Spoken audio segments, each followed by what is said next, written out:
ฟังสถานีวิทยุกระจายเสียง FM 104.5 เมกะเฮิรตซ์กฐินทานคือสังฆทานบุญทานยิ่งใหญ่1 เดือนท่านกำหนดข่าวสารเพื่อการประชาสัมพันธ์ขอเชิญชวนผู้ใจบุญใจกุศลร่วมทำบุญทอดกฐินสามัคคีสมทบทุนก่อสร้างอาคารศูนย์เรียนรู้และพิพิธภัณฑ์ติโรกราชทอดถวายณวัดป่าแดงมหาวิหารตำบลสุเทพอำเภอเมืองเชียงใหม่จังหวัดเชียงใหม่ตรงกับวันพุธที่30 ตุลาคมพุทธศักราช 2567 เวลา 9:30 น.เป็นต้นไปโดยมีรองศาสตราจารย์ดร.ธงชัยฟองสมุทรคณบดีคณะวิศวกรรมศาสตร์มหาวิทยาลัยเชียงใหม่เป็นประธานพร้อมรองประธานสายงานต่างๆก็มีสายคุณมานพสกุลวัฒนะสายคุณสมจิตวงจันทร์คำสายคุณสิริรักษ์ตันติเสรีสายคุณแสงทองวรวีระวงศ์สายอาจารย์เนนสมพงษ์ปันธกาสายศิษย์เก่าโรงเรียนบาริสาธิตมจรสายคณะศรัทธาวัดป่าแดงมหาวิหารทุกท่านผู้ใจบุญร่วมทำบุญผ่านธนาคารบัญชีกรุงไทยโอนผ่านเลขที่บัญชีวัดป่าแดงมหาวิหาร521-064-7501สอบถามรายละเอียดเพิ่มเติมและร่วมทำบุญได้ที่0818815690ก็เป็นงานบุญงานกุศลทำบุญทอดกฐินสามัคคี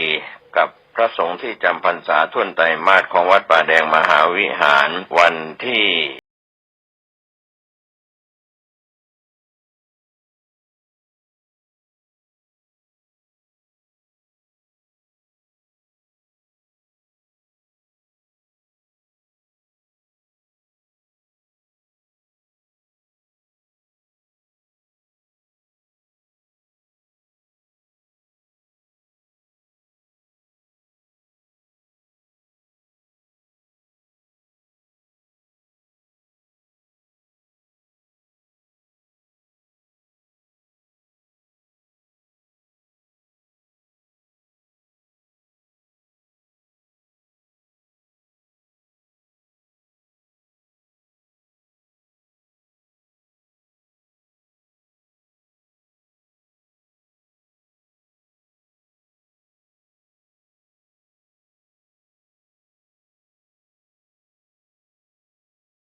ตุลาคมพระพุทธศักราช 2567 รายการคดีโลกคดีธรรมมาพบกับสาธุชนเป็นปกติทุกวันจันทร์ถึงวันศุกร์และวันเสาร์อาทิตย์ทางสถานีวิทยุแห่งนี้สาธุชนสามารถใช้โทรศัพท์มือถือระบบ Android ดาวน์โหลดแอปพลิเคชันที่ชื่อว่าวิทยุพุทธศาสนาทั่วไทยเพื่อติดตามรับฟังรายการนี้ได้ทุกวันแอปพลิเคชันวิทยุพุทธศาสนาทั่วไทยมีสถานีวิทยุพระพุทธศาสนารวมกันอยู่มากถึง47สถานีทั่วทุกภูมิภาคของประเทศไทยท่านอยู่ภูมิภาคใดก็สามารถเลือกรับฟังสถานีวิทยุในภูมิภาคของท่านได้ขออนุโมทนาขอบคุณวัดป่าจริยธรรมที่ได้สร้างสรรค์แอปพลิเคชันที่มีสาระดีๆเช่นนี้ให้แก่พวกเราได้สดับรับฟังศึกษาเรียนรู้ธรรมะด้วยกันใครที่บอกให้ผู้อื่นดาวน์โหลดผู้ที่บอกก็จะได้บุญไปด้วยอนุโมทนาสาธุบุญกับทุกท่านเหลือเวลาอีกเพียงไม่กี่วันงานบุญกฐินที่ยังเหลืออยู่ก็จะได้เริ่มขึ้นอย่างเป็นทางการกำหนดวันในการถวายผ้ากฐินในครั้งต่อไปคือวันที่2-3 พฤ ฤศจิกายนซึ่งจะจัดขึ้นณวัดศรีอุดมวงศ์ตำบลศรีสงครามอำเภอวังสะพุงจังหวัดเลยสาธุชนท่านใดที่จะร่วมบุญโทรศัพท์สอบถามที่089-840-4968อีกวัดหนึ่งคือวัดฝายหินอยู่ที่ตำบลสุเทพอำเภอเมืองจังหวัดเชียงใหม่จัดถวายผ้ากฐินในวันที่2 พฤศจิกายนขอเรียนเชิญเจริญพรญาติโยมชาวจังหวัดเชียงใหม่ไปร่วมบุญกันที่วัดฝายหินวัดฝายหินตั้งอยู่ที่ตำบลสุเทพอำเภอเมืองจังหวัดเชียงใหม่มีสถานีวิทยุพระพุทธศาสนาแห่งชาติตั้งอยู่ณวัดฝายหินแห่งนี้คลื่น FM 104.50 เมกะเฮิรตซ์ขอเรียนเชิญสาธุชนไปร่วมงานบุญกฐินโดยพร้อมเพรียงกันขออนุโมทนาบุญทุกท่านอีกวัดหนึ่งก็คือวัดสามชุกอำเภอสามชุกจังหวัดสุพรรณบุรีจัดถวายผ้ากฐินในปีนี้ตรงกับวันที่9 ตุลาคมและในงานบุญกฐินวัดสามชุกนี้มีพิธีบวชเนกขัมมะไปจนถึงวันที่12 พฤศจิกายนด้วยเรียกว่าทำบุญกฐินแต่ได้บุญ2 ต่อนั่นก็คือได้บวชเนกขัมมะนุ่งขาวห่มขาวด้วยอันนี้ถือว่าเป็นกิจกรรมที่ทางวัดสามชุกได้จัดอยู่เป็นประจำทุกปีใครจะร่วมทำบุญกฐินวัดสามชุกให้ติดต่อทางหมายเลขโทรศัพท์089-000-8462วัดสามชุกหมายเลขโทรศัพท์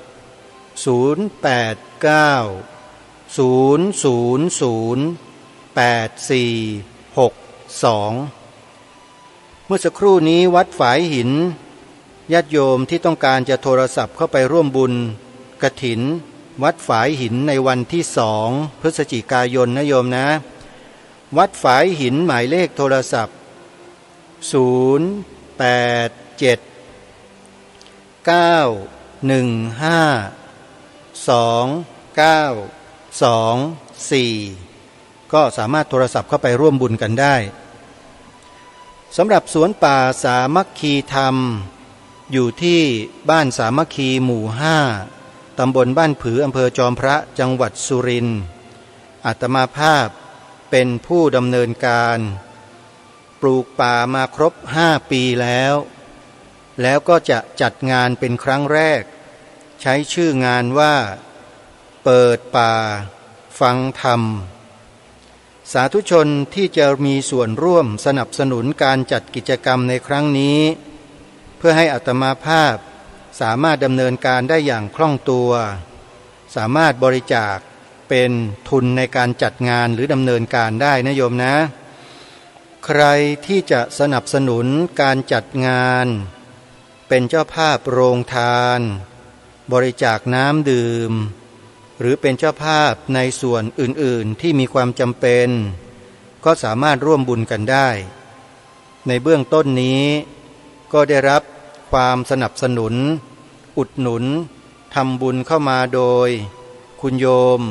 เจ๊ลังหรือว่าคุณโยมดานิตาแซ่เจียนะโยมนะโซ้ยลังแซ่เจียโยมนั้นอยู่ที่อำเภอบ้านทิจังหวัดลำพูนฟังรายการคดีโลกคดีธรรมมานานแล้วนะแล้วก็เพิ่งจะได้มีโอกาสโทรศัพท์เข้ามาร่วมบุญเพราะได้ฟังประกาศว่าสวนป่าสามัคคีธรรมจะจัดงานในเดือนธันวาคมยังขาดเครื่องอุปโภคบริโภคที่จำเป็นสาธารณูปโภคที่จำเป็นอย่างเช่นน้ำที่จะใช้ยังไม่พอโยมก็เลยดำริประกาศไปว่าจะขุดบ่อน้ำบาดาลบ่อหนึ่งแล้วก็ทำแท่นตั้งถังน้ำสูงขนาดประมาณ6 เมตรถ้าใครจะรับเป็นเจ้าภาพก็ยินดีเป็นอย่างยิ่งก็ขอเชิญได้นะโยมนะ อนุโมทนาบุญกับส้อยล้างนะโยมส้อยล้างแซ่เจียอยู่อำเภอบ้านทิจังหวัดลำพูนร่วมบริจาคมา 2,000 บาทโยมขออนุโมทนาสาธุขอให้คุณโยมส้อยล้างแซ่เจียหรือว่าโยมเจล้างนะดานิตามีสุขภาพที่แข็งแรงปรารถนาสิ่งใดทำสิ่งใดก็ขอให้สำเร็จทุกประการนะโยมนะและต้องขอกราบขอบพระคุณท่านอาจารย์พระครูสมุวิสุวัตวรกิจโจ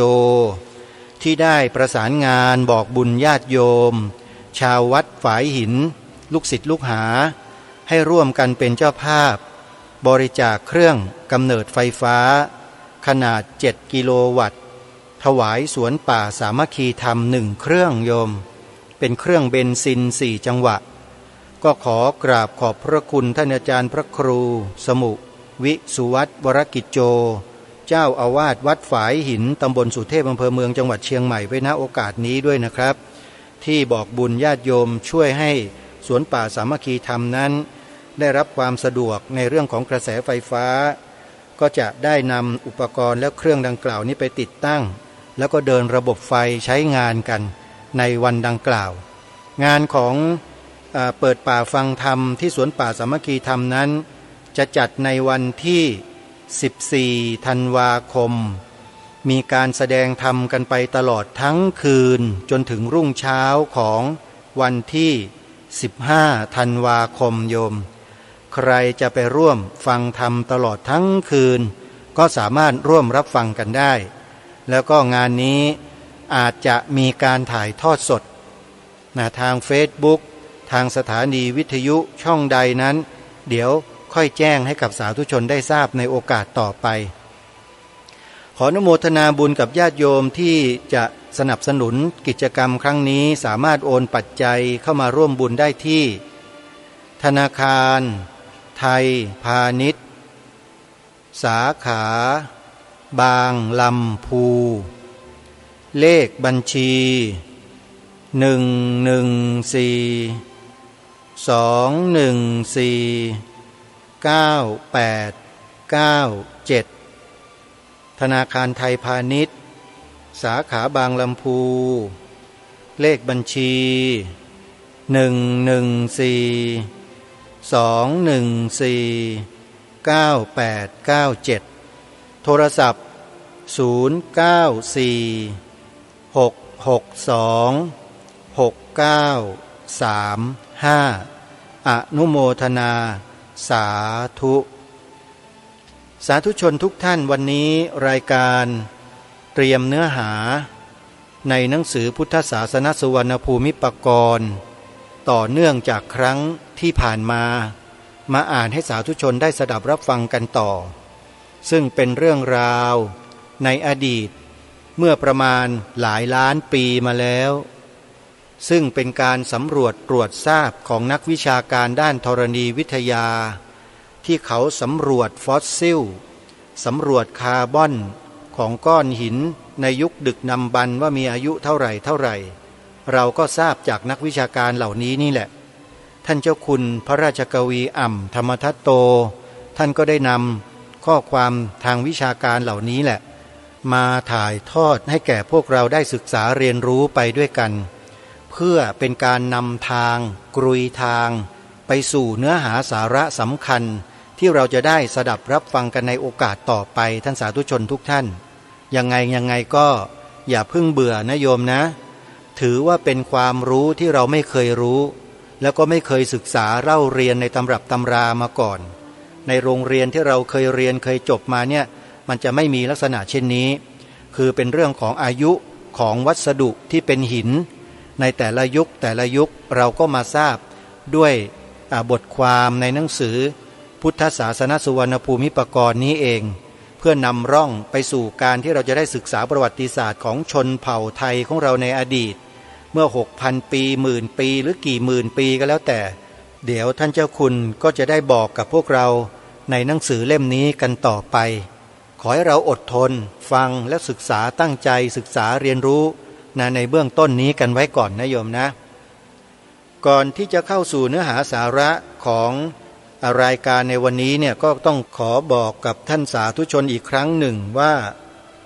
การติดตามรับฟังรับชมข้อมูลข่าวสารในโลกโซเชียลก็ดีในสื่อต่างๆก็ดีในสมัยนี้ในปัจจุบันนี้นะขอให้เราระมัดระวังกันให้ดีอย่าเพิ่งหลงเชื่อไปตามกระแสใดๆทั้งนั้นเลยโยมทำจิตของเราให้เป็นกลางๆทำจิตของเราให้นิ่งให้สงบให้มากที่สุดแล้วพิจารณาในข้อมูลต่างๆที่มีความหลากหลายเหล่านั้นไว้ก่อนแต่อย่าเพิ่งปลงใจเชื่ออะไรทั้งนั้นเพราะทุกสิ่งทุกอย่างมันเกิดมาจากจิตของมนุษย์เราก็ไม่ทราบว่าจิตของมนุษย์ที่นำเสนอออกมาแต่ละคนนั้นน่ะมีจิตเป็นอย่างไรมีเจตนาเป็นเช่นไรเราไม่ทราบแต่เราสามารถมาทราบได้อีกครั้งหนึ่งก็คือผลที่มันเกิดขึ้นจากการนำเสนอของสื่อเหล่านั้นน่ะมันจะเป็นตัวชี้วัดว่าสื่อเหล่านั้นดีหรือไม่ดีถ้าเป็นสื่อที่ดีเมื่อนำเสนอออกมาแล้วก็จะเกิดความสงบร่มเย็นเป็นสุขมีความรู้รักสามัคคีกันในหมู่พี่น้องคนไทยหมู่พี่น้องชาวพุทธของเราอันนี้ถือว่าเป็นผลที่ดีและเป็นเหตุการนำเสนอที่ดีแต่ถ้าหากว่ามันเกิดผลลัพธ์ตรงกันข้ามเกิดการทะเลาะเบาะแว้งถกเถียงแตกแยกกันในที่สุดแล้วก็ทำลายล้างกันเนี่ยแปลว่าสื่อนั้นผิดปกติแล้วนี่แหละคือหลักของการพิจารณาต้องพิจารณาถึงผลที่ได้รับเราต้องดูตัวเราสิว่าเมื่อหลังจากที่เราได้เสพสื่อเหล่านั้นมาแล้วเนี่ยในจิตใจเราโยมจิตใจของเราเนี่ยคิดยังไงมีความรู้สึกเช่นไรกับการนำเสนอของสื่อนั้นมันเกิดอกุศลจิตไหมกับคนใดคนหนึ่งหรือเปล่าที่เขาอ้างอิงถึงเหล่านั้นน่ะถ้าหากว่าเรามีความโกรธแค้นไม่พอใจถึงขนาดเปล่งวจีเพศในทางทุจริตวจีทุจริตออกมาเนี่ยเช่นด่าว่าตำหนิส่อเสียดอะไรต่างๆออกไปเนี่ยนั่นแปลว่าสื่อนั้นผิดปกติแล้ว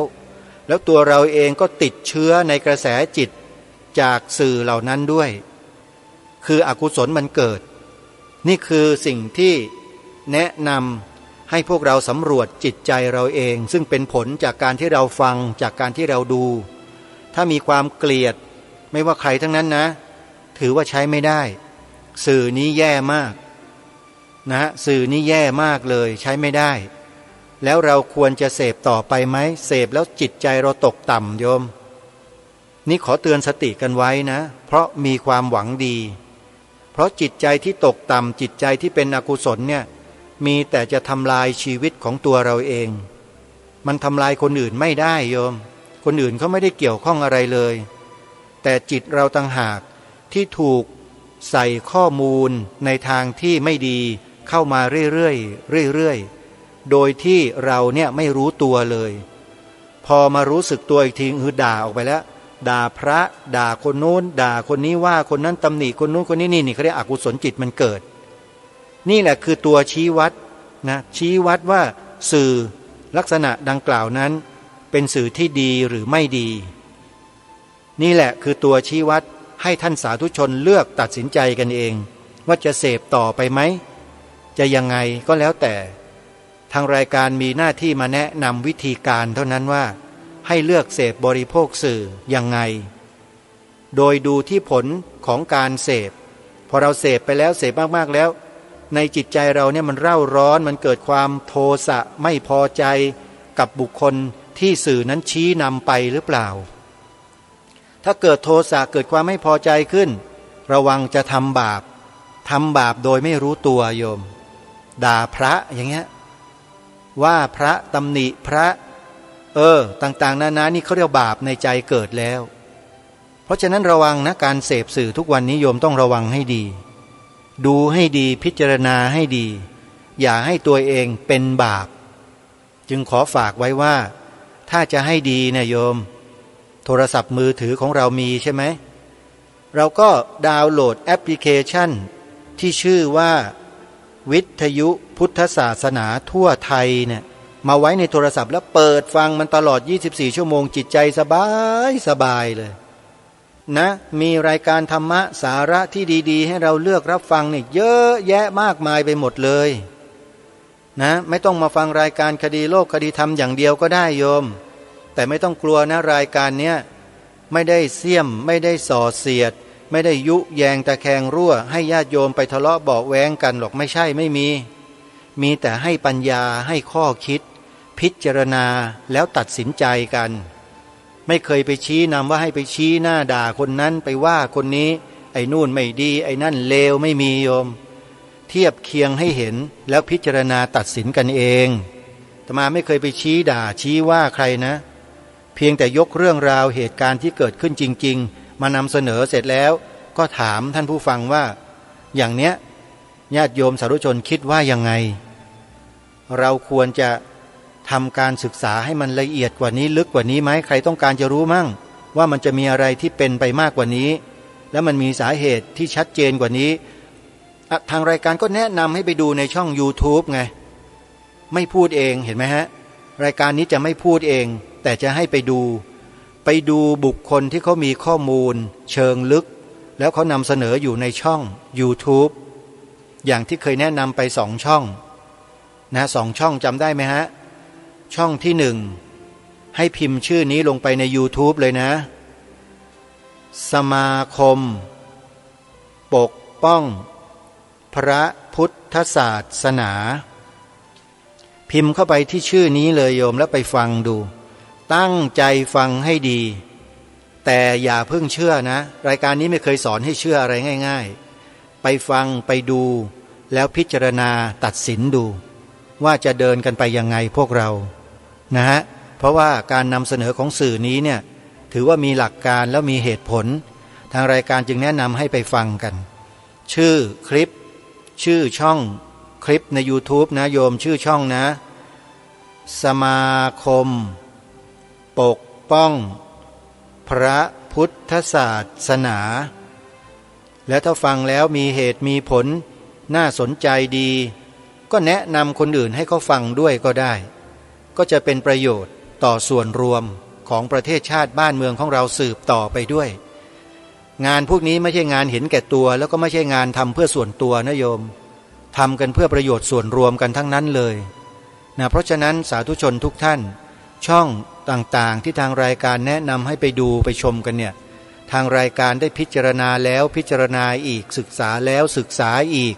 สอบถามผู้รู้แล้วสอบถามผู้รู้อีกมั่นใจแล้วจึงแนะนำให้ไปดูไปฟังกันอีกช่องหนึ่งนะอีกช่องหนึ่งชื่อช่องว่าอปพสเป็นพยัญชนะไทยอักษรย่อ4 ตัวจดไว้นะ4 ตัวนะออ่างปอปลาพอพานสอเสือ4 ตัวอปพส2 ช่องนี้แหละที่นำเอาความจริงนำเอาหลักฐานมาเปิดเผยให้เราได้ดูกันเราจะเชื่อหรือเราจะไม่เชื่อมันเป็นสิทธิของพวกเราทุกคนทางรายการมีหน้าที่แนะนำให้ไปดูกันเพราะดูแล้วศึกษาแล้วเห็นแล้วชัดแจ้งแล้วจึงมาแนะนำให้ไปดูกันหรือถ้าจะดูคลิปอีกส่วนหนึ่งที่เกี่ยวข้องกับวงการพระพุทธศาสนาของเราที่มีคนมากล่าวจาบจ้วงพระสงฆ์ว่าเป็นมหาโจรโดยไม่มีเหตุไม่มีผลเนี่ยตรงนี้นะใครอยากจะดูก็ไปดูได้ที่คลิป YouTube ของท่านพระมหาอุเทนปัญญาปริทัตโยมนะพิมพ์ชื่อพระมหาอุเทนปัญญาปริทัตพระมหาอุเทนเฉยๆก็ได้แล้วก็พิมพ์ชื่อต่อท้ายไปว่าทูตเทวทัตทุจิน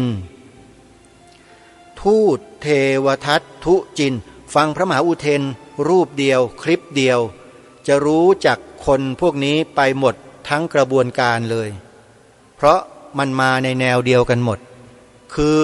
แนวทำลายล้างทำลายความน่าเชื่อถือของญาติโยมทำลายความศรัทธาของญาติโยมที่มีต่อพระภิกษุสงฆ์ของญาติโยมกันเองเข้าข่ายส่อเสียด ยุยงให้แตกแยกกรรมชนิดนี้เทียบเท่าอนันตริยกรรมนะโยมใครที่ทำให้ชาวพุทธเราแตกแยกกันนะอันนี้ถือว่าบาปหนักมากเพราะฉะนั้นให้ไปฟังกันนะจดทันไหมโยมพระมหาอุเทนนะพิมพ์คำว่าพระมหาอุเทนสระเอทอทหารนอหนูนะแล้วก็พิมพ์ต่อในชื่อว่าทูตเทวทัตทุจินทอทหารสระอูตอเต่าทูตแล้วก็เทวทัตก็ทอทหารเหมือนกันตัวสะกดก็คือทอทหารไม่กัดตอเต่าเทวทัตมีวอแหวนอยู่หนึ่งตัวทุจินก็ทอทหารสระอุแล้วก็จินตนะนะจินตะนั่นแหละโยมการันนะทูตเทวทัตทุจิน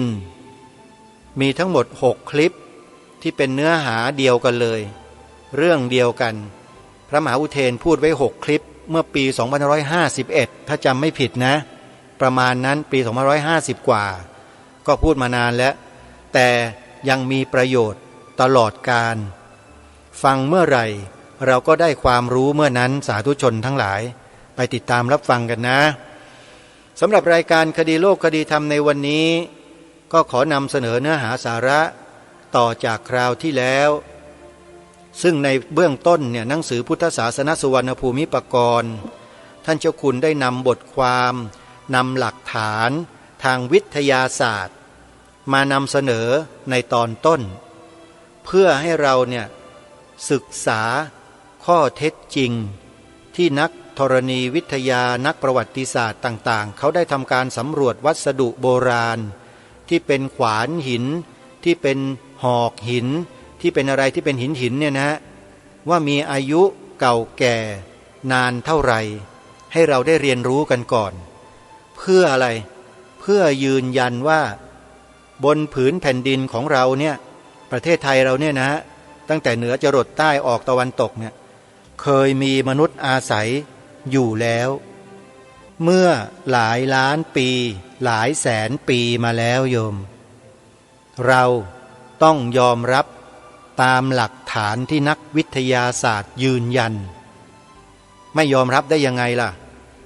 เขาเอาไปทำเป็นตำรับตำราเรียนในระดับมหาวิทยาลัยให้เราสอบกันเนี่ยถ้าเราไม่ตอบตามเขาเราก็ตกนะสิถูกไหมฮะก็แปลว่าเป็นที่ยอมรับทั่วโลกที่ยอมรับทั่วโลกแล้วว่าสิ่งที่เขานำเสนอออกมาผ่านตำรับตำราทางวิชาการว่า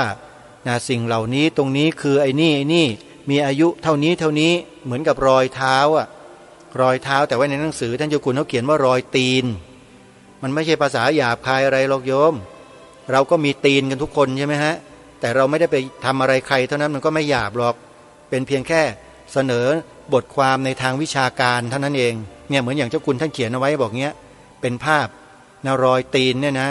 ยาวๆใหญ่ๆท่านบอกว่ารอยตีนเหยียบบนหินตายที่เขาช้างน้อยปราณบุรีจังหวัดประจวบคีรีขันธ์ภูเขานี้เป็นภูเขาหินตายปรากฏรอยนี้และยังมีอีกกับมีต้นตโนดที่กลายเป็นหินแล้วปรากฏอยู่ได้ถ่ายรูปมาเรียงไว้ในหน้าก่อนถ้ากล่าวตามอายุหินตายและอายุซากหินต้นตโนดนั้นก็ประมาณ1 ล้านปีเป็นอย่างต่ำและรอยนี้คนโบราณถือว่าเป็นรอยพระพุทธบาทที่ทรงเหยียบที่ฝั่งแม่น้ำนัมมทานาทีจึงได้สร้างพระเจดีย์และวัดไว้นานมาแล้วรอยนี้ขอบดำนอกนั้นคือรอยใหญ่ที่หัวแม่ตีนซ้ายนั้นมีรอยขาวที่เป็นรอยหัวแม่ตีนคือรอยดำบนนั้นส่วนรอยขาวเล็กนั้นคือเป็นรอยที่เหยียบตะแคงลงไปปลายแหลมขวานั้นคือนิ้วก้อยหัวแม่ตีนอยู่ซ้ายเห็นมีรอยน้อยๆเท่านั้นนี่เป็นบทความที่ท่านเขียนไว้แบบนี้เลยนะอาตมาอ่านตามบทความนะโยม ก็อ่านตามที่ท่านที่เขียนมานี่แหละนะโยมนะอันนี้เป็นรอยแรกอีกรอยหนึ่งโยมเป็นรูปเห็นนิ้วเท้าชัดเจนเลยอันนี้ท่านเขียนไว้อธิบายใต้ภาพไว้ว่ารอยตีนคนนึนเดอร์เทลซึ่งเหยียบบนดินดานที่ยังเปียกอยู่เวทคลายณผาอิตาเลียนว่ามีอายุ 40,000 ปีถึง 100,000 ปีซึ่งเขาถือกันว่าเป็นต้นคนพวกที่เป็นชาวยุโรปเอเชียแอฟริกาดูตามรูปที่เขาจินตนาการตามรูปกระดูกโครงหน้าแล้วเขียนขึ้นคล้ายนโปเลียนโปนาปารุสรอยตีนนี้ก็ไม่ได้บอกว่าใหญ่ยาวเท่าไรได้ถ่ายและพิมพ์ลงในหนังสือเห็นมีการอายุเป็นแสนปีจึงนำเอามาเป็นหลักฐานแต่นี้เหยียบไว้ในดินดานของไทยเหยียบไว้ในหินปูนมีอายุมากกว่าเท่าที่ได้เอามาเรียงอย่างนี้ก็เพื่อแสดงรอยตีนที่เหยียบลงบนหินและดินดานทั้งมีต้นตาลที่เป็นหินอาจมีอายุเป็นแสนปีหรือล้านปีและมีมีดหินมีดเหล็กที่มีอยู่ด้วยกันและในเมืองไทยนี้ก็มีการทำน้ำตาลได้จากต้นตโนดด้วยได้เอามาแสดงพร้อมกันพร้อมกับอ้างหลักฐานจากหนังสือที่เป็นของฝรั่งด้วยคงเป็นหลักฐานได้ว่าไทยก็มีประเทศชาติกับวัฒนธรรมมาแล้วเท่ากับอายุหินเก่ากลางและใหม่ตลอดยุคโลหะและเหล็กอันมีขึ้นพร้อมกับเครื่องหินนั้นซึ่งคัดค้านของฝรั่งด้วยทั้งมีกล่าวขึ้นคนเดียวคงจะถูกประณามอีกอย่างรุนแรงแต่ก็ไม่ทำให้เจ็บปวดอะไรเลยก็ทำมาได้ด้วยดีตลอดมาหน้านี้นะก็จบแต่เพียงเท่านี้ก็เป็นอันว่าเราก็ได้ทำการศึกษาเรียนรู้ถึงอายุของวัสดุโบราณที่ได้ขุดค้นพบใต้ดินแล้วมีนักสำรวจที่เป็นนักวิทยาศาสตร์ยืนยันชัดเจนว่ามีอายุเป็นล้านปีก็เป็นเครื่องยืนยันว่าในประเทศไทยของเราที่ขุดค้นพบสิ่งเหล่านี้ขึ้นมาเนี่ยบ่งบอกถึงความมีอยู่จริงของผู้คนในแถบนี้เมื่อเป็นแสนปีล้านปีผ่านมาแล้วญาติโยมเพราะฉะนั้นการที่หนังสือเล่มนี้ได้ตั้งใจบอกกับพวกเราถึงอายุของหมู่มนุษย์ที่อาศัยอยู่ในแถบนี้เป็นการยืนยันให้เราเห็นชัดเจนว่าผืนแผ่นดินไทยของเราเนี่ยไม่ใช่เป็นทะเลแต่เป็นผืนแผ่นดินที่มีมนุษย์อาศัยมาแล้วเป็นแสนปีล้านปีญาติโยมจึงไม่แปลกอะไรเลยเมื่อที่ผ่านมา 6,000 กว่าปี 7,000 8,000 ปีจะมีคนไทยนะต้นตระกูลของไทยชนเผ่าไทยอาศัยอยู่บนผืนแผ่นดินแถบนี้เป็นเรื่องที่เราจะตัดสินใจเชื่อไม่ยากเลยใช่หรือไม่นะเดี๋ยวเรามาดูกันต่อว่าในหน้าต่อไปท่านเจ้าคุณจะหยิบยกภาพอะไรมาให้เราได้ศึกษากันต่อเอาลองมาดูหน้านี้นะมีหัวข้อตัวใหญ่เลยบอกว่าซากแมลงหินว่ามีอายุ260 ล้านปีอันนี้ไปกันใหญ่เลยโยมเมื่อกี้นี้แค่1 ล้านปีนี่เราก็แย่แล้วนะแต่ไอ้ซากแมลงหินเนี่ยเขาว่ามีอายุถึง260 ล้านปีเนี่ยยังไงกันแน่เดี๋ยวลองมาดูกันนะภาพที่1เป็นรูปรอยของแมลงนะตัวจะออกกลมๆก็ไม่กลมนะจะเรียวๆก็ไม่เรียวนะหัวกับท้ายนี่โค้งมนเหมือนกับรูปไข่เลยโยมแต่ว่ามีลวดลายอยู่แล้วท่านก็อธิบายความไว้ว่าภาพที่1แมงง่อมหรือละง่อมหินถ่ายจากเอกสารหินของกรมทรัพยากรธรณีแล้วก็มีภาพที่2ท่านอธิบายไว้ว่ารังและตัวอ่อนแมลงผึ้งหิน นครราชสีมาแมลงทั้งสองนี้มีทั่วไปตลอดแผ่นดินไทยแล้วท่านก็อธิบายความว่าซากเหล่านี้มีการยืนยันอายุกันมาแล้วถึงจะได้ในที่อื่นกระนั้นก็เป็นผืนแผ่นดินเดียวกันบางชนิดได้กลายเป็นหินแก้วแล้วทั้งยืนยันว่าแผ่นดินมีสัตว์มีชีวิตอยู่แล้วเป็นจำนวน100 ล้านปีขึ้นไปเฉพาะคนทางพระพุทธศาสนากล่าวว่ามีมาแล้วตั้งแต่ต้นกับส่วนวิทยาศาสตร์และโบราณศาสตร์ยอมให้มีเพียง1,800,000 ปีครั้นพบโครงหินที่เอธิโอเปียได้เลื่อนขึ้นไปเป็น45 ล้านปีแต่กล่าวว่ายังเป็นคนลิงอยู่ของไทยว่าเป็นคนมาตั้งแต่สมัยต้นผีขุนสวงสางเนี่ยภาษาอย่างเนี้ยท่านผู้ฟังเราจะไม่คุ้นกันเลยแล้วมีปรากฏอยู่ในจารึกแผ่นกระเบื้องจานที่ท่านเจ้าคุณถอดความมาให้เราเนี่ยเราจึงได้ยินนะโยมนะในตำรับตำราวิชาการทางประวัติศาสตร์วิชาประวัติศาสตร์ในโลกนี้ไม่ต้องไปหาคำนี้นะต้นผีขุนสวงสางเนี่ยมีแต่ไทยเราเท่านั้นมันจึงเป็นเรื่องที่น่าศึกษามากเลยอาตมาถึงบอกไงว่า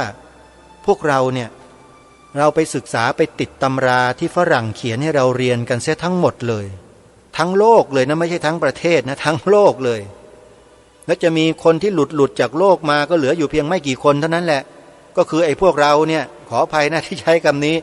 ก็คือไอ้พวกเราที่เป็นลูกหลานไทยนี่แหละโยมก็ถามว่ามันผิดไหมล่ะไปผิดอะไรล่ะก็เป็นสิ่งที่ถูกต้องอ่ะแต่ไม่ได้การยอมรับเท่านั้นเองโยมนี่คือการศึกษาเรียนรู้นะไม่ใช่มาบลูรี่ใครนะโยมเรามาศึกษาเรียนรู้ในสิ่งที่มีอยู่ที่เป็นอยู่มีหลักฐานอยู่จริงๆแต่ไม่ได้รับการรับรองให้ขึ้นไปเป็นหลักวิชาการเท่านั้นเองถ้าวันหนึ่งถูกอัพขึ้นไปนะอัพขึ้นไปให้เป็นวิชาการทำตำรับตำราเรียนเป็นวิชาหลักสูตรนะโอ้โหเรื่องนี้ดังกระหึ่มไปทั้งโลกเชื่อไหมดังไปทั้งโลกแน่นอนประเทศไทยเราเนี่ยแล้วจะมีคนแห่แหนกันเข้ามาศึกษาค้นคว้านะโบราณวัตถุโบราณสถานบนผืนแผ่นดินไทยเราเนี่ยเป็นว่าเล่นเลยนะอันนี้ไม่ได้พูดเพื่อให้เกิดการตื่นเต้นนะโยมแต่มันเป็นความจริงนะไอ้ข้อเนี้ยเดี๋ยวเรามาดูกันต่อไปแล้วกันเดี๋ยวอาตมาก็พูดมากไว้อีก1เป็นจำพวกแมลงที่เรียกว่าแมงง่อมมักอยู่ปนกับฮวกหรือออดคือลูกกบ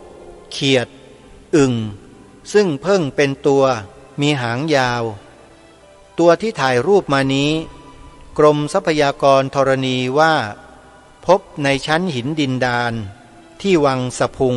จังหวัดเลยพระครูดมวรานุวัตรวัดศรีอุดมวงศ์อำเภอวังสะพุงเนี่ยมีหลักฐานท่านปรากฏอยู่ในหนังสือนี้ด้วยนะเนี่ยท่านบอกว่ามีอายุประมาณ260 ล้านปีโยมฟังตัวเลขดูนะ260 ล้านปีที่วังสะพุงโยมที่วังสะพุงเนี่ยมีแมลงพวกนี้อยู่มาเมื่อ260 ล้านปีแล้วแมลงปีกไม่มีกระดูกชนิดนี้ได้ถูกดินพังทับลงไปอัดอยู่ไม่ละลายกระจายออกจึงคงรูปอยู่ได้กระทั่งกลายเป็นหินอายุ260 ล้านปีหนังและเนื้อซึ่งเป็นน้ำคงเป็นหินแก้วแล้วสำหรับตัวนี้คงไม่ใช่ตัวแรกต้นพันธุ์ก่อนตัวนี้คงมีมานานแล้วได้สืบพันธุ์กันมากระทั่งถึงตัวนี้คงจะก่อนนานเป็นจำนวนร้อยล้านปีญาติโยมแค่ตัวเลข260 ปีธรรมดาเนี่ยเราก็ร้องอื้อฮือกันแล้วใช่ไหมที่ผ่านมานะแต่พอมาฟังเรื่องราวเหล่านี้อายุ260 ล้านปีเนี่ยโยมลองนับไปที่นับกันไหวไหมเนี่ย ใช่ไหมฮะมันเป็นอะไรที่น่าตื่นเต้นไงถึงบอกว่ามันเป็นเรื่องที่น่าตื่นเต้นเป็นเรื่องที่มันพิลึกพิลั่นมากเลยสำหรับพวกเราที่ไม่เคยศึกษาเรื่องพวกนี้มาก่อนอาตมาอ่านแล้วก็ตื่นเต้นดีอะนะเรื่องพวกนี้นะอยากจะลุ้นอยู่เหมือนกันอยากจะไปให้ถึงสักทีที่ว่าเมื่อถึงเนื้อหาแท้ๆจริงๆแล้วที่เกี่ยวกับชนเผ่าไทยเราในต้นกลับเนี่ยท่านเจ้าคุณจะเขียนไว้อย่างไรใช่ไหมฮะก็อยากจะศึกษาเรียนรู้เข้าไปทุกทีแล้วแต่ไม่เป็นไรวันนี้ไม่จบเดี๋ยววันพรุ่งนี้ก็ต่อกันไปเรื่อยๆนะโยมนะเพราะว่าหนังสือเล่มนี้มีจำนวนหน้าไม่มากเท่าไหร่หรอกแค่800หน้าเท่านั้นเองโยมทีนี้มาดูภาพที่2ท่านอธิบายไว้อย่างนี้ผึ้งหอยโข่งตัวผึ้งก็เป็นแมลงไม่มีกระดูกแม้ปีกก็ไม่เป็นกระดูกรังก็เป็นไขมันคือน้ำมันและตัวอ่อนนี้ยังไม่มีปีกตัวหนึ่งริมซ้ายคราบเปลือกแห้งกระเทาะออกเห็นเป็นหินแก้วแสงแล้วเทียบแมลงง่อมก็มีอายุ260 ล้านปีนายสิทธินิเวศรัฐคุมรถขุดตักดินพบที่เชิงเขาผาวังอำเภอนากลางจังหวัดนครราชสีมาผึ้งรังนี้คงถูกพายุฝนกระหน่ำหลุดลงจมดินลึกอัดแน่นจึงคงรูปอยู่ตามเดิมบางตัวจะเห็นรอยย่นของหนังปรากฏอยู่นี่ถ้าเราเห็นภาพจริงๆเราก็คงจะเดาตามที่ท่านบอกได้ชัดเจนเลยญาติโยมนะเป็นรูปของรวงผึ้งรังผึ้งจริงๆนะฮะมองดูแล้วกลายเป็นหินเนี่ยนะเป็นอะไรที่น่าสนใจมากนักธรณีวิทยาทั้งหลายทั้งปวงที่เขาศึกษามาในเรื่องเหล่านี้เมื่อเขาได้เห็นซากเหล่านี้แล้วทราบถึงอายุของมันแล้วนะเขาก็ตื่นเต้นกันทั้งนั้นทุกคนเลยแล้วเขาก็จะสืบหาค้นคว้าหาสิ่งเหล่านี้กันไปเรื่อยๆแล้วก็จะมีปรากฏขึ้นมาเรื่อยๆพวกเราเนี่ยศึกษาแค่นี้มันก็เพียงพอแล้วโยมพอให้เราเชื่อมั่นอย่างชัดเจนแล้วว่าแผ่นดินของเราเนี่ยมีมนุษย์อาศัยมาเรื่อยๆอยู่มาเรื่อยเลยเนี่ยเป็นล้านปีมาแล้วสิ่งที่ท่านเจ้าคุณนำมาบอกเราแค่ 6,835 ปีเนี่ยเล็กๆโยมจิบๆเท่านั้นเองโยมอย่าไปมองเป็นเรื่องใหญ่เรื่องโตที่จะไปกันไม่ถึงนะเพราะเดี๋ยวเราจะได้ไม่ฟังกันไม่จบเดี๋ยวเราจะหนีกันไปซะก่อนนะอันนี้ให้เข้าใจกันเป็นเบื้องต้นไว้เหลือบดูเวลานิดนึงโอ้เวลาเหลือแค่ไม่กี่นาทีแล้วเอาอย่างนี้วันนี้ไว้แต่เพียงแค่หน้านี้แล้วกันเดี๋ยววันต่อไปเรามาว่ากันหน้าต่อไปแล้วกันก็สรุปความก็คือวันนี้เราได้ความรู้เกี่ยวกับเรื่องของวัตถุที่กลายเป็นหินไม่ว่าจะเป็นต้นไม้เสี้ยนต้นมะพร้าวต้นตะโนดหรือต้นตาลอ้อยนะต้นอะไรจากเหล่านี้เขาเรียกต้นไม้เสี้ยนกลายเป็นหินแล้วก็มีอายุกันเป็นล้านปีทั้งนั้นแล้ววันนี้เรามาเจออะไรมาเจอแมลงง่อมนะแล้วก็รวงผึ้งปรากฏว่ากลายเป็นแก้วใสๆแล้วนั่นหมายความว่าตกผลึกนานมากแล้วก็เขาก็สันนิษฐานว่ามีอายุ260 ล้านปีไม่อยากจะนึกเลยโยมว่ามันยาวนานแค่ไหนโยมโมฟังแล้วก็เหนื่อยแล้วนะ260 ล้านปีย้อนลำลึกนึกถึงในอดีตมีบุคคลคนเดียวนะที่สามารถย้อนรำลึกไปถึงอดีตเหล่านี้ได้นะโยมเชื่อไหมว่ามีรู้ไหมว่าใครโยมระลึกไปไกลกว่า260 ล้านปียังได้เลยผู้นั้นก็คือพระสัพพัญญุตญาณพระสัมมาสัมพุทธเจ้าสุดยอดไหมพระพุทธเจ้าของเราสุดยอดไหมโยมปุพเพนิวาสานุสติญาณจำได้ไหมในคืนวันเพ็ญเดือน6วิสาขะเนี่ยที่พระสัมมาสัมพุทธเจ้าของเราตรัสรู้อริยสัจสี่พระสัมมาสัมโพธิญาณในช่วงปัจฉิมยามคือยามสุดท้ายใกล้รุ่งเช้าพอดีเลยสำเร็จเป็นพระอรหันตสัมมาสัมพุทธเจ้าก่อนที่พระองค์จะตรัสรู้ธรรมทั้งปวง พระองค์ท่านทรงระลึกชาติกลับไปหนหลังได้อย่างไม่มีที่สิ้นสุดถ้าพระพุทธองค์ทรงมีพระมหากรุณาธิคุณทรงแสดงเรื่องราวเหล่านี้ทั้งหมดเนี่ยเราจะไม่มีกระดาษไว้เขียนพระไตรปิฎกโยมเชื่อไหมขนกันมานะกองกันทั้งประเทศก็เขียนไม่หมด260 ล้านปีนี่เรื่องราวมันมหาศาลเลยใช่ไหมโยมถ้าพระพุทธองค์จะทรงเล่าให้เราฟังเนี่ยญาติโยมจำได้ไหมใครที่เคยฟังธรรมเนี่ยและเคยศึกษาพระไตรปิฎกมีอยู่สูตรหนึ่งแหละที่พระพุทธองค์ตรัสกับเหล่าสาวกที่เดินตามเสด็จพระพุทธองค์อยู่ในป่าไม้ประดู่ดูก่อนภิกษุทั้งหลายพระพุทธองค์ทรงกำใบไม้จากพื้นดินขึ้นมา1 กำแล้วก็ตรัสถามกับเหล่าสาวกว่าดูก่อนภิกษุทั้งหลายเธอเห็นอย่างไรใบไม้ในกำมือของตถาคตเนี่ยกับใบไม้ในป่า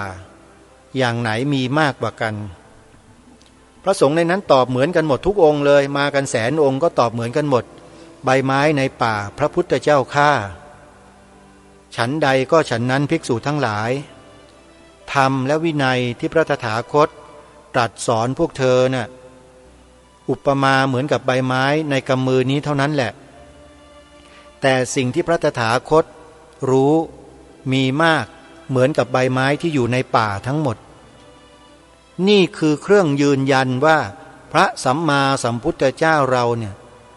พระองค์ท่านย้อนรำลึกไปถึงอดีตชาติของพระองค์ท่านไม่มีที่สิ้นสุดมากกว่า260 ล้านปีด้วยซ้ำไปแล้วคิดเป็นเรื่องราวที่เกิดขึ้นในแต่ละวันแต่ละวันที่พระองค์ทรงระลึกได้นะขนาดไหนนะโยมหนังสือกองทั้งโลกไม่รู้จะเขียนหมดหรือเปล่าในคำสอนที่พระองค์ตรัสรู้และทรงรู้ทรงเห็นทรงทราบในอดีตชาติของพระองค์ท่านอย่างมากมายมหาศาลกันนี้จริงไหมฮะพระพุทธองค์จึงไม่ทรงมาพูดมากล่าวไงจึงอุปมาเหมือนใบไม้ในกำมือที่มาตรัสสอนเราและใบไม้ในกำมือนี่คืออะไรล่ะพระไตรปิฎก3 ปิฎกพระวินัยพระสูตรพระอภิธรรมนี่แหละคือใบไม้ในกำมือของพระองค์ท่านส่วนอรรถกถาฎีกานั้นเป็นอรรถกถาจารย์ที่เป็นพระอรหันตสาวกท่านอธิบายขยายความมาไว้ไม่ขัดแย้งกับคำสอนพระสัมมาสัมพุทธเจ้าแม้แต่นิดเดียวแต่ทุกวันนี้มีพวกอัตถกถูนะไม่ใช่อัตถกถานะโยมเอาคำพูดตัวเองเนี่ยมาใส่แทนแล้วก็อ้างว่าอย่างนี้ระวังให้ดีนะไอ้พวกที่ปฏิเสธอัตถกถาฎีกาเนี่ยตัวดีนักแลเพราะพวกนี้ไม่ได้ศึกษาพระบาลีไงมันจึงไม่รู้อัตถกถาฎีกาว่าเขาเขียนไว้ว่าไงขี้เกียจมาเทียบเคียงขี้เกียจมาแปลก็เลยตัดปัญหาทิ้งไปซะอันนี้ขอให้เข้าใจร่วมกันด้วยถ้าเป็นพระสงฆ์เถรวาทแท้ๆเนี่ยจะไม่ปฏิเสธอัตถกถาฎีกานะโยมนะจำหลักนี้ไว้วันนี้ก็คงจะพอเท่านี้ก่อนนะโยมเนาะเวลาของรายการหมดลงแล้วก็ขอให้สาธุชนทุกท่านได้ศึกษาเรียนรู้ไปด้วยกันเพื่อความรู้แจ้งแทงตลอดในความที่มีปรากฏอยู่ในหนังสือเล่มนี้นะเรามาศึกษาตำรับตำราเล่มหนึ่งที่มีพระสงฆ์ผู้เสียสละท่านได้จัดได้ทำไว้ให้แก่พวกเราแล้วแต่ผู้ที่จะนำมาเสนอแบบนี้เนี่ยโยมหายากมากเลยหนังสือ800 หน้าแล้วมานั่งอ่านทีละบรรทัดทีละหน้าโยมฟังแบบเนี้ย